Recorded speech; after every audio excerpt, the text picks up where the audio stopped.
তালায় মাহারা ৩ সন্তানকে নিয়ে এক পিতার সাহসী জীবনযাত্রা।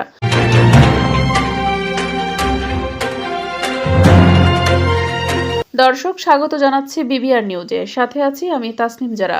শুনছিলেন সংবাদ শিরোনাম। মোহাম্মদ মিজানুর রহমানের তথ্যচিত্রে বিস্তারিত দেখুন। সাতক্ষীরার তালা উপজেলার ১৮ গ্রামের অসহায় পিতা মোহাম্মদ মফিদুল ইসলাম মাহমুদ মাহারা ৩ সন্তানকে নিয়ে সংগ্রামী জীবন পার করছেন।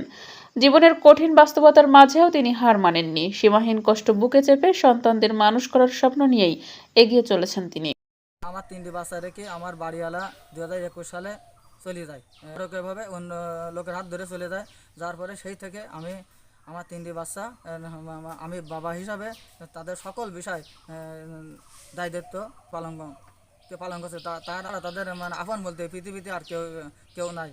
প্রিয় দেশবাসী, আমি আমার সন্তানের জন্য দোয়া করবেন। মফিদুল ইসলাম মাহমুদ মৃত আব্দুল মজিদ মাহমুদের একমাত্র ছেলে। সহজ সরল জীবনযাপনের এই মানুষটি উচ্চশিক্ষিত না হলেও তার মধ্যে রয়েছে শিক্ষা, জ্ঞান ও মানবিক মূল্যবোধের উজ্জ্বল দৃষ্টান্ত।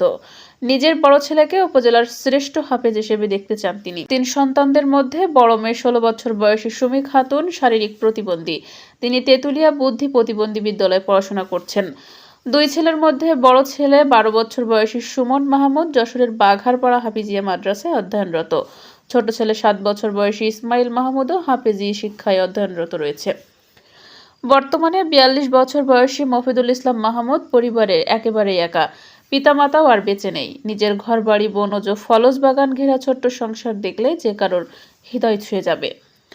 কিন্তু ভাগ্যের নির্মম পরিহাস, ১৭ বছরের সংসার জীবন পার করেও টেকেনি সেই সম্পর্ক।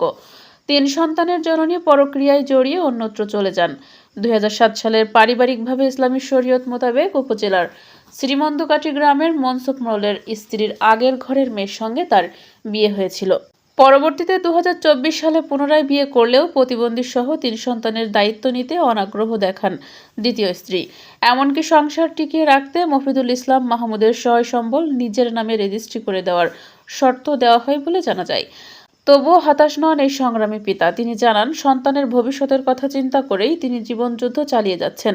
পিতামাতার ভালোবাসা দিয়ে সন্তানদের মানুষের মতো মানুষ হিসেবে গড়ে তোলাই এখন তার একমাত্র লক্ষ্য।